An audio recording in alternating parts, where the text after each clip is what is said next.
You and 9 other people were suddenly transported into a mysterious room. A screen suddenly lights up, informing you all that you will be transported and must survive the last book one of you read. Unfortunately, the person chosen is you. I awoke in a circular room, bathed in a red light. Around me were 9 other people, tied to their chairs. A screen lit up in the middle of the room, floating in air, informing us that we will be transported to the world of the last book read. Our mission, to survive. The screen flashes, again and again, 10 times, until my name appears. It will be the world of the last book I have read we will be going to. I sighed. It's you, right? You are David? Quick, tell us all you can about the world we are going to, a woman right next to me said. A fanfic, I muttered. Come again? A man on the far side of the room asked. A book written by a friend, it's a fanfic, I said. They all sighed in relief, poor souls. I am so sorry, I said, feeling terrible. What? Is the book unfinished, or badly written? A man joked. I shook my head. The woman next to me, paled.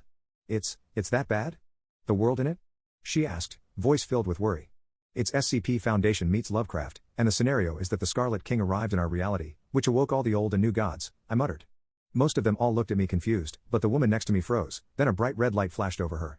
Suicide not allowed, a robotic voice was heard, as a green light slowly bathed the woman, as she looked up, crying. I can't even bite my tongue, she cried, trying hard to escape the chair. 1 minute until transportation, the robotic voice was heard, and a timer appeared on the screen. Is it that bad?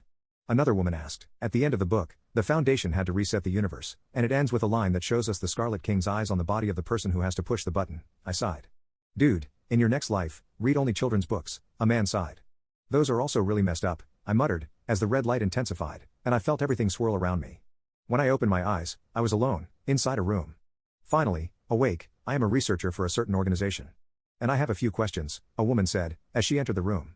She seemed to be Dr. Chelsea Elliott, and as I remembered her name, I looked down at my hands, and sighed. Oh, so it's that setting, I muttered, at which she started writing, and smiling at me. You can speak, and it's English, wonderful, she said, as we started to discuss, and I hoped, by being cooperative, I can survive a bit longer.